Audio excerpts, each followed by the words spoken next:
Are you ready for it?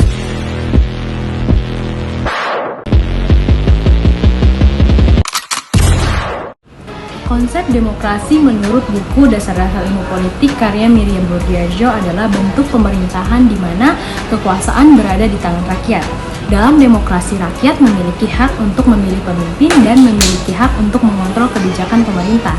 Sejarah perkembangan demokrasi dimulai di Yunani kuno, di mana warga negara memiliki hak untuk memilih pemimpin dan mengambil keputusan politik.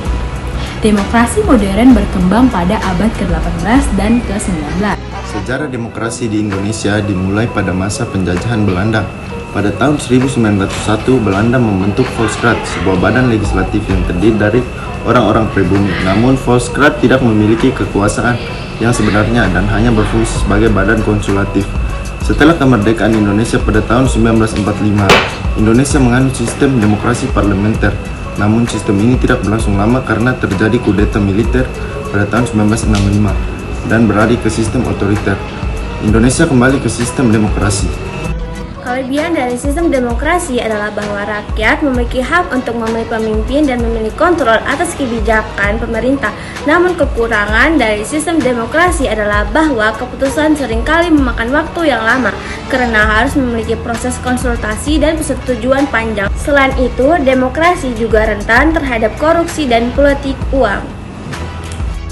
Contoh kasus mengenai penerapan demokrasi di Indonesia adalah pemilihan umum.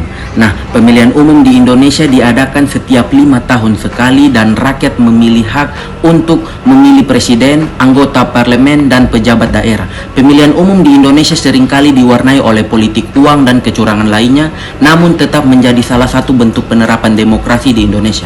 Buku Dasar-Dasar Ilmu Politik karya Miriam Burdiarjo membahas konsep-konsep seperti politik, kekuasaan, pembuatan keputusan, fungsi undang-undang dasar, kelompok-kelompok politik, Dewan Perwakilan Rakyat, hak-hak asasi manusia, dan perkembangan di PBB. Sekian presentasi dari kelompok kami. Jika ada kesalahan kami mohon maaf. Tapi sebelum kami menutup presentasi, ada pantun yang kami mau sampaikan. 2, 3 terima gaji. Sekian dan terima kasih. Terima kasih.